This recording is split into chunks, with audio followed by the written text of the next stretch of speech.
Mindful rest, what an awesome practice. This is an exploration of the layers of the self. So I wanted to give a little context here for those of you that this might be a brand new practice. One of the keys is we need to address the stress response in the body.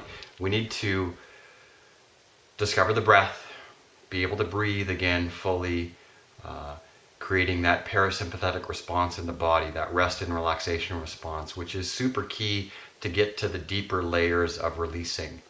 So for some of you, that will mean in the beginning, you're going to do just a little bit at a time, a little minute or 2 or 5. Maybe you work your way up to the longer, deeper practices. And repetition, you can do it as much as you want. So I think the benefit really shows itself in repetition. And, that's the new neuroscience as well, that when we repeat a pattern, especially in the relaxation response, we're going to start to see shifts on many levels.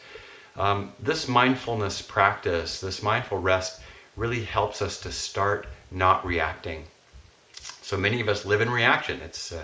We're multitasking, we're overstimulated, so that reaction causes a secondary reaction of mind, of duality, of stress. We're creating some new pattern on top of whatever happened.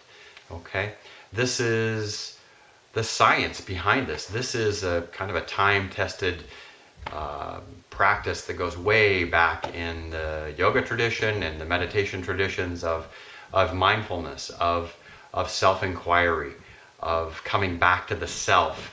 This isn't a religion. Great actually for people of faith, etc., to come back to the body, to come back to stress reduction. We all need it, whether we're 8 or 80. We are carrying tensions. We're carrying physical tensions. We're carrying mental, emotional tensions, etc. Because for most of us, rest is pretty elusive. So that's why this isn't a big dynamic practice. It's really about how to deepen our ability to rest. Resting doesn't mean, drinks at the end of the day or, watching a sunset or walking on the beach. Those are great, but we need a deeper brainwave shift that creates shifts back in the subconscious and unconscious self. This isn't hypnotherapy. This isn't positive affirmations.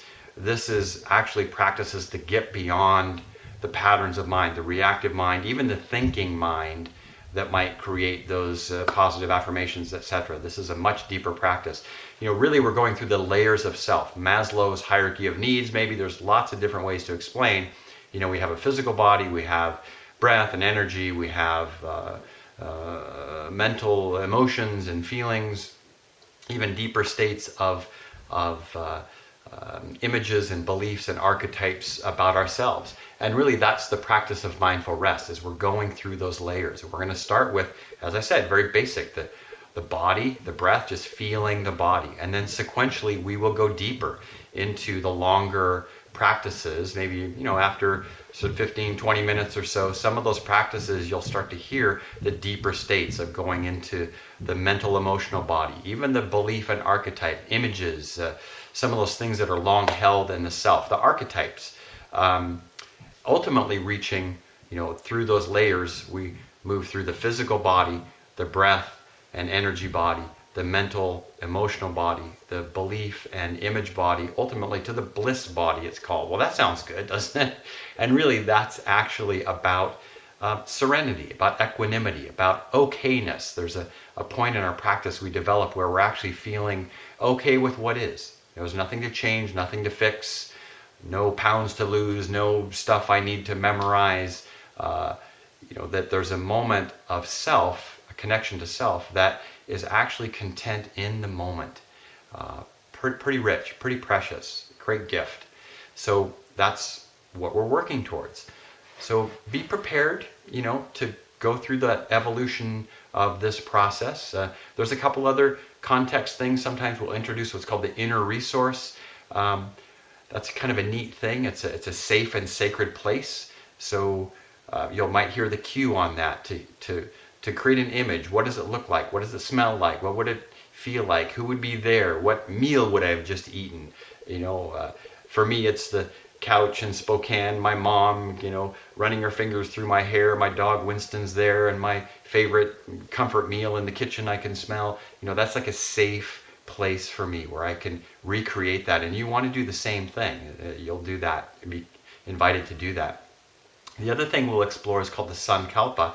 It's a Sanskrit word. It basically means an intention. So sometimes in the beginning, sometimes later in the practice, we'll invite in you exploring like a heartfelt desire. What are you intending this practice to help support for you? Healing, or releasing from tensions, or be more relaxed around family, or there's a myriad of things that might be. What are your intentions behind this deepening practice, that it serves you in some way? Okay, and that intention is really powerful. Your intention is extremely powerful. So you'll hear that brought up at different times, and we invite you to develop that. I think that covers it for now. We're here to support, so enjoy the process and explore a little bit and enjoy this evolution of mindful rest.